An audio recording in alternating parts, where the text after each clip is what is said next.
Welcome back, Podlers. My guest this week is a writer, director, and investigative journalist. He's made a handful of documentaries, including the Emmy Award-winning Muhammad Ali, What's My Name? He's the author of a book called Cabin Porn, as well as numerous magazine articles. He's also been tear-gassed by the US Army, performed as a professional mascot, and even eaten the world's hottest pepper. His latest documentary, Challenger, The Final Flight, is at the top of the Netflix viewing charts. And so I'm delighted to welcome Stephen Leckart to the pod for some fascinating insights into documentary making. Hi, Stephen. Welcome to the pod. You started your career in journalism. Is that something you always wanted to do? I think so. I mean, it kind of was the thing that I fell into sort of by accident at a young age. So I did the high school newspaper. I've always been somebody who likes to talk to strangers. And so it was a natural fit. We had a teacher who came down with cancer when I was maybe a sophomore or junior year. And I remember, because I had written a profile of this teacher, he was my history teacher. The journalism teacher took me aside and said, we're going to cover his cancer treatment, and he was getting chemotherapy. And she said, well, I think it's important that we take this opportunity to keep him connected to the school and tell his story. And I want you to reach out to him and see if he's willing. And as a teenager, it's a pretty big thing to put, and you have that put in your hands. And I didn't connect it until years later that the just having to call this teacher I knew on the phone and talk to him about what he was going through and how he felt, it left a real indelible impression on me. And he actually did pass away after battling cancer. And I remember going to his funeral, and only years later did I put two and two together that I've sort of always been doing this kind of work. And so falling into journalism as an adult wasn't that complicated. I do have a more lighter-hearted story about journalism, which is that in undergraduate at university, I did not do journalism almost at all. And I was spending a summer in Hawaii. It would get very, very warm in August in Hawaii. And so I would go to the movies in order to just get the free air conditioning for the cost of a cinema ticket. I would just show up and whatever was playing, that's the movie I would see. And because it was Hawaii, they would basically have a movie that ran. And I showed up at the theater and there was a movie called Almost Famous playing. And I said, bought a ticket, went inside. Cameron Crowe, Sony Pictures movie, sold that. Exactly. And you watch the story of Cameron Crowe as a young man, a young boy, a teenager in the 1970s, interviewing a rock band and traveling across the United States on buses and trying to ask the band tough questions. I saw that movie and I remember sitting on the beach afterwards and saying, well, that's what I'll do. I'll go be that. And that's ultimately what I did after college for a few years. Lucky you didn't go and see Hannibal. Who knows how things could have turned out. So you did a lot of music journalism and quite a lot in the world of tech and digital. And I was really interested to see that you had assisted Chris Anderson on The Long Tail, which is one of those seminal books that has created a saying, which is actually, sort of very prevalent in the entertainment industry and the way sort of people monetize content. Did you have any sense that it would be the publishing sensation that it became and the sort of iconic book that it became? Yes and no. So I hadn't ever worked on a book before, so I didn't really know what to expect. I had read Chris's article before I'd met him, and I knew it was sort of a socio-cultural thing. It had become a bit of a phenomenon at that point, and the premise was so simple, but the premise made sense to me because as a music journalist prior to meeting him, I'd seen how the industry was moving from hits all the way down the tail. So when I met Chris, I think that's why he felt I'd be a good person to help him write the book and really work as a sounding board for him and his ideas and help him structure it. I did not necessarily think it would be as big and as broad of a bestseller, but it is a really, really simple but pretty compelling idea. And I'm actually, to be honest, I'm quite surprised you've clearly done your research because that was many years ago. So kudos on that. There you go. That is the journalist in me. Well done. Working with him was great, and actually I just recently emailed with him. He was a great mentor of mine and became a good friend, and also that opened the door for me working at Wired. I actually met him before I got to Wired, and he helped introduce me to a woman who brought me in I was a grad student to sort of just get in the room And that gave me access to the magazine, and I got to see the pitch process and read pitches and sit on the back of, the pitch meetings and just listen. So I sort of see that every step of the way I've had really cool opportunities that sort of have opened a new door. So how did you then make the move into documentary filmmaking? It was an accident. I mean, it wasn't planned. A story I wrote for Wired and came out in 2012 landed on the desk of a documentary film producer here in Los Angeles. Like a month earlier, he had won an Oscar for Best Academy, the Academy Award for Best Documentary for a film called Undefeated, which is a incredible high school football documentary. But it's like any good documentary, it's about more than just football. He reached out about the idea of turning the story, or could that world that I had captured in the story, did I think it might be a good fodder for a documentary? My answer was yes, and one call turned into 10. And the next thing I knew, he and another producer came up from Los Angeles, and we were shooting test footage for this project. It never went anywhere, but one of the producers turned to the other and said, well, Steven might be good for the Tower Project. And the Tower Project wound up becoming the first documentary I ever wrote. It was directed by Colin Hanks, who at that point was a first-time director. And he'd been filming with one of his close childhood friends about the story of Tower Records. So you want to talk about the long tail, Tower Records was a casualty of the switch from, physical media to digital. And this wonderful producer named Glenn Zipper understood, I think, based on my background, based on my experience as both a music journalist, but as somebody who had worked on that book and now had worked at Wired, that the intersection of technology, media, physical, print, and the storytelling there, that I might be a good person for Colin and his producing partner, Sean Stewart, to meet.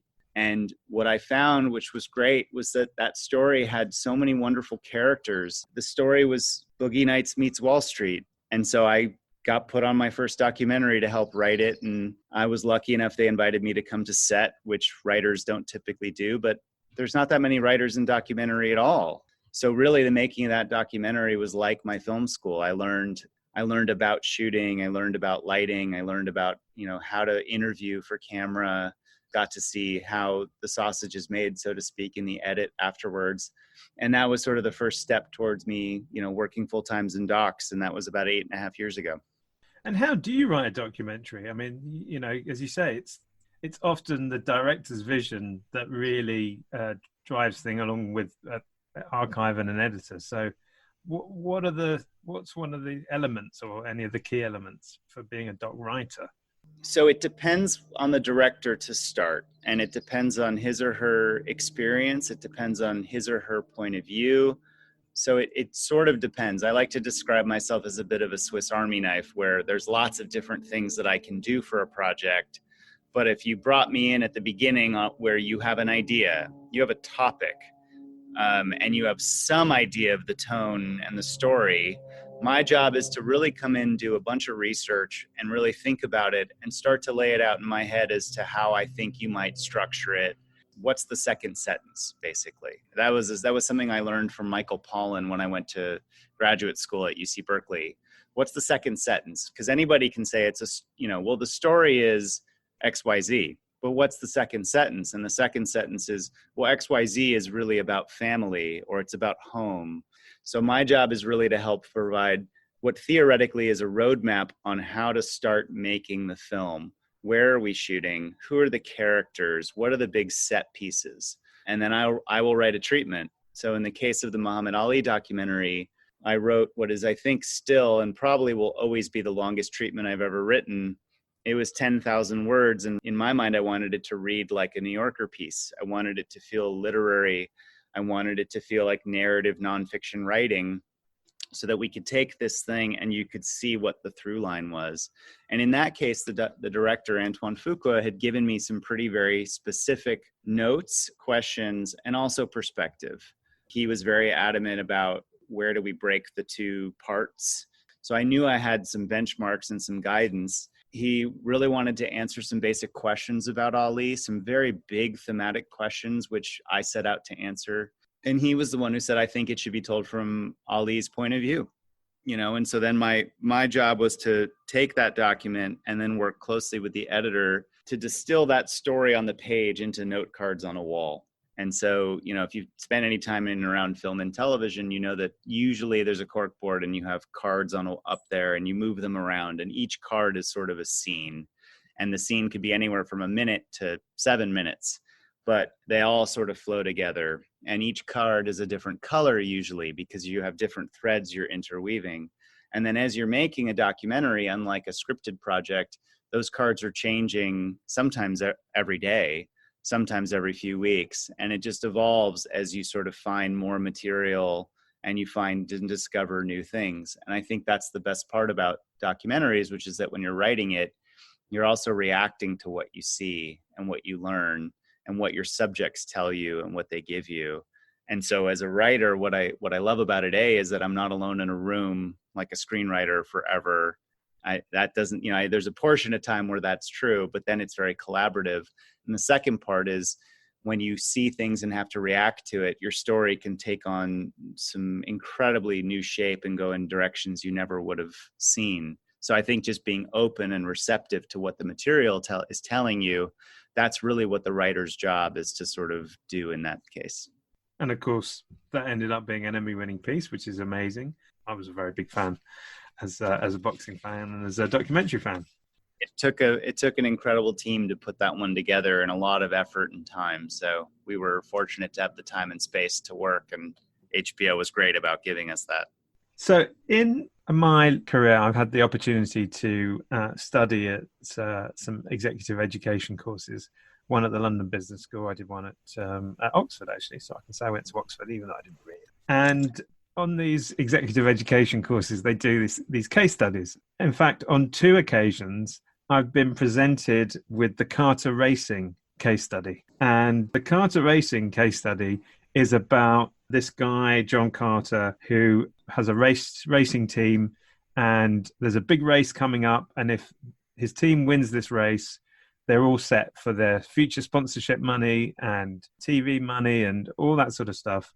But the problem is they've been having some mechanical issues. There's a big chance that if they race tomorrow, the racing car may just blow up.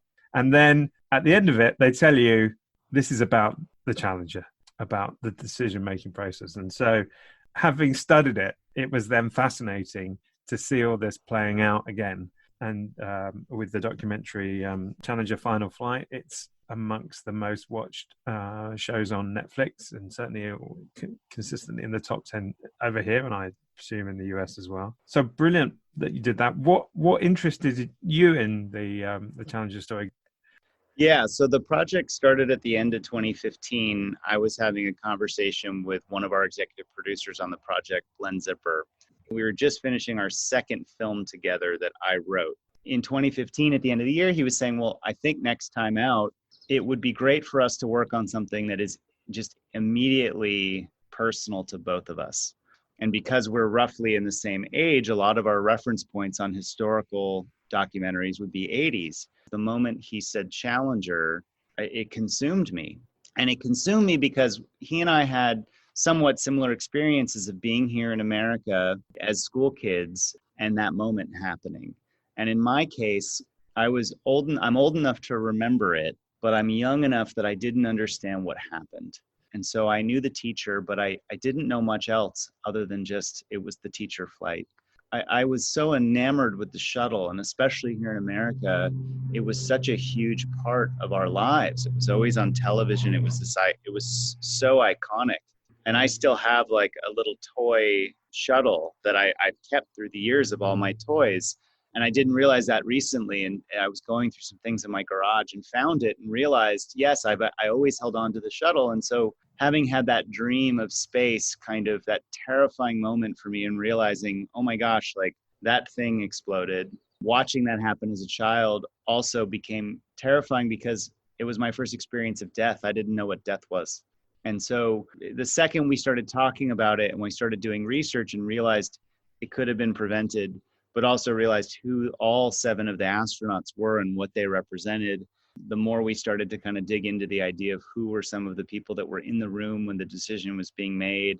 And then in 2016, right after we started talking about the project and doing research, there was a story on NPR here in the US done by a wonderful reporter named Howard Burkus.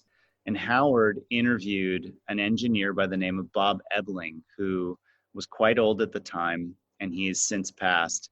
But he confessed in the interview that he was still racked with guilt 30 years later. And that was the moment for us where we said, well, these people are, some of them are still around. Some of them are still grappling with the weight of the decision. And I don't think we'd properly seen that documented. Nobody had quite done a big, expansive documentary that captured a lot of the different threads. That's when we realized it had to be a series and multi-part. And that's why, because, up until that point, yes, there's these big, thick texts, but a lot of them are just about decision-making in business. And then there's profiles of the astronauts or autobiographies written. There's been documentaries made about just Krista McAuliffe, and she deserves it. But nobody had kind of threaded the whole thing together. And so we just saw a huge opportunity. And then ultimately, it was just a question of taking the time and being stubborn and not giving up until finally, the project was ready to be taken to Netflix. And we're just grateful they said yes. Amazing. And I think that was the thing, is to really bring the humanity, and not just the humanity of the astronauts, as you say, but actually the humanity of the people who made those decisions, who were in the room. The ones who say, we made a terrible mistake. The ones who say, I'd do the same again, which is quite extraordinary. What's it like working with J.J. Abrams on a space-based project? I mean, that's he's Mr. Space. Yeah, I guess that's maybe doctor at this point. It's hard to say. If you've done Star Wars and Star Trek, I think you get your PhD. Yes. I have to say, their company, Bad Robot, is just incredible. The whole team of everyone we dealt with there was so smart. It's not just about being smart. It's also just about knowing when to talk, knowing when to listen, knowing how to give great notes, knowing when to be supportive and how to be supportive. We did some internal screenings. We brought in folks from Bad Robot, younger folks who weren't even alive at the time.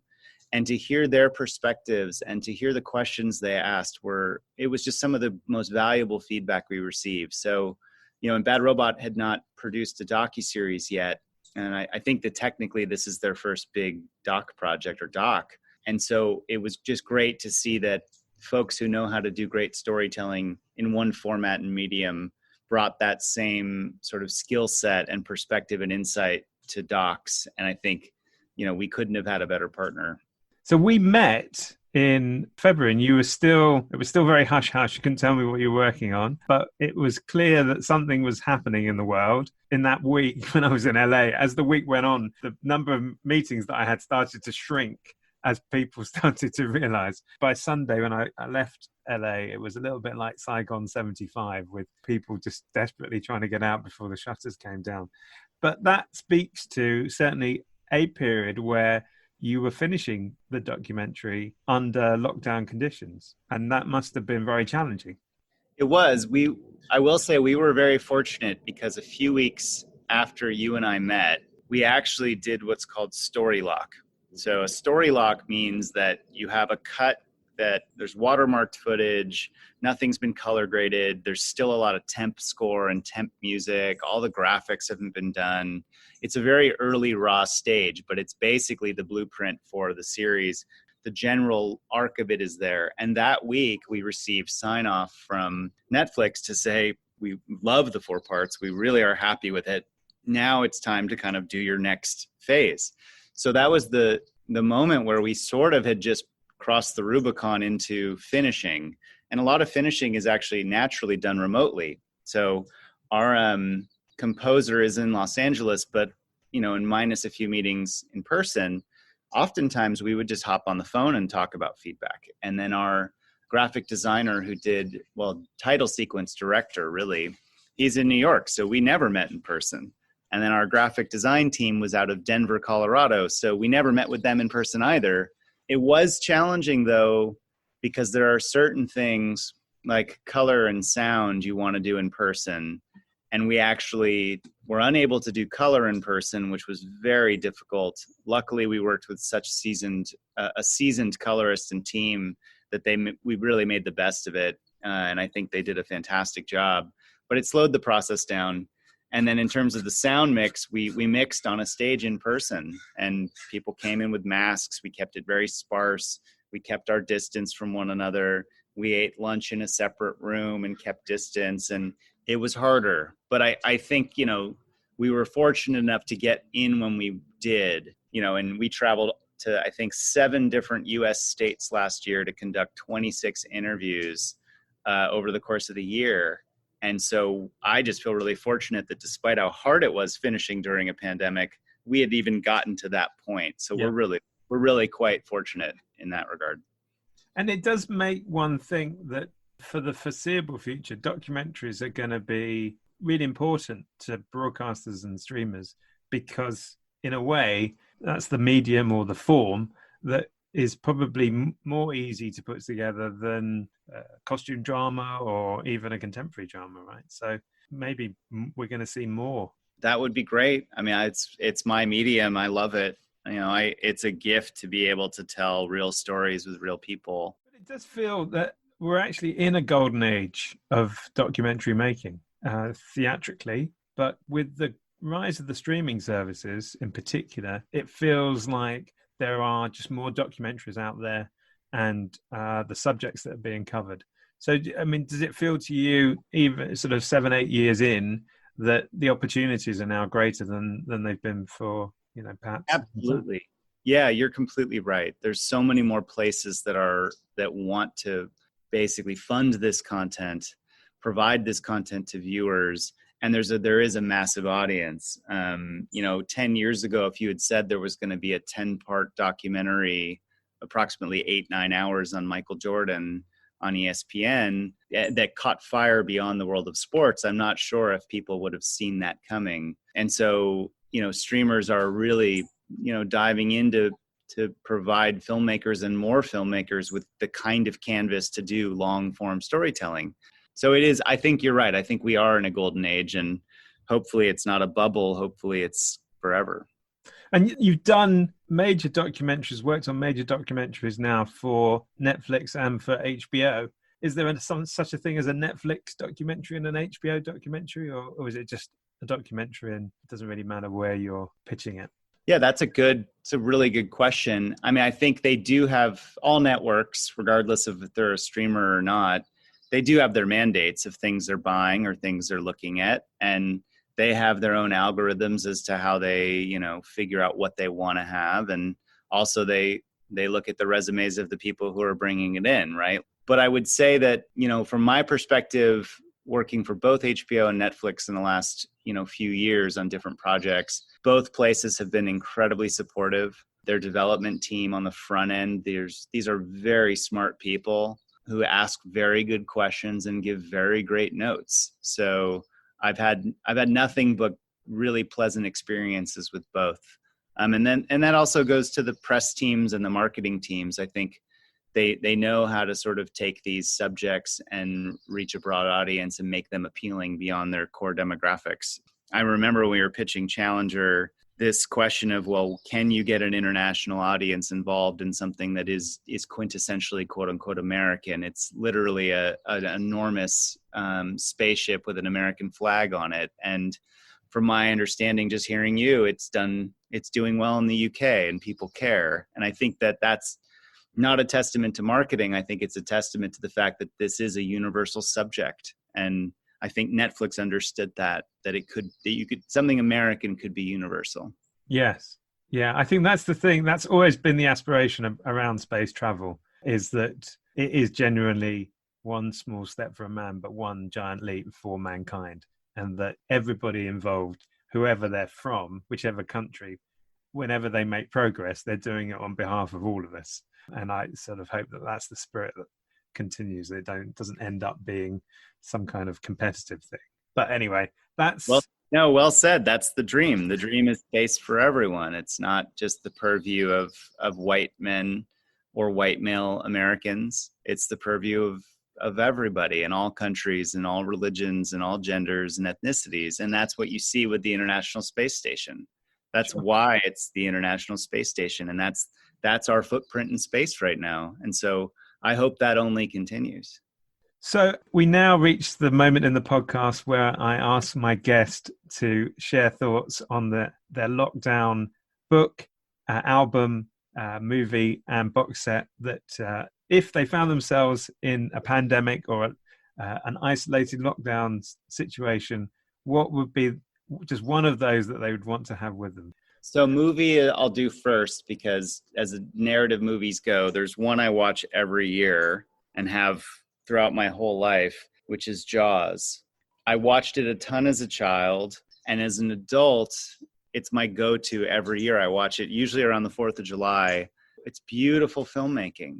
The tone, the scenes, the acting, the performances, the music, the score, everything on that is firing on all cylinders. So Jaws would be my movie. And of course, great for modern times because various people in power have to decide whether they're going to shut the beaches or not. So it's very relevant.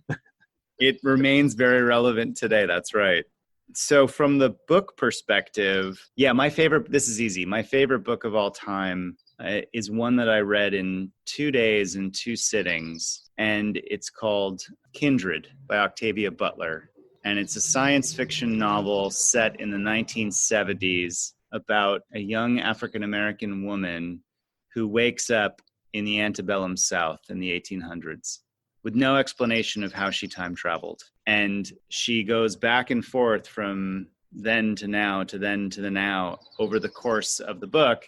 And along the way, she meets a young man, a boy, who then she keeps seeing him get older over time. And this is on a plantation, and the young boy is white. And it, of course, goes very south, quite literally and figuratively.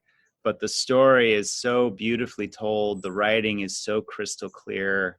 The book leveled me in a certain way. And so now more than ever, the book remains very relevant. So I would have that book. Television series, I'm guessing I would do Breaking Bad because there's enough of them. And like Jaws, I think there's just everything firing on all cylinders. Even the pilot, I've reread the pilot episode so many times and rewatched it. So I think it would be fascinating to just rewatch and re-experience that series. Album's going to be tricky because I've gone through so many different periods of my life and I'm still such a wide consumer of music. I think I would probably go with George Harrison's All Things Must Pass. I'm guessing. I think that makes sense because I think it's a large enough record. There's a lot of music and the message of it is just beautiful. I think I would have no trouble with listening to that forever. But I'll go with that. And if I don't go with that, then it would probably be Jay-Z's Watch the Throne or something completely different. Okay, very good. Well, Stephen Leckart, that's been fantastic, incredibly interesting and insightful. Thanks very much for being on the pod. And I'm sure all of us will look forward to the next project when it comes out. Thanks so much, Danny. Really appreciate it.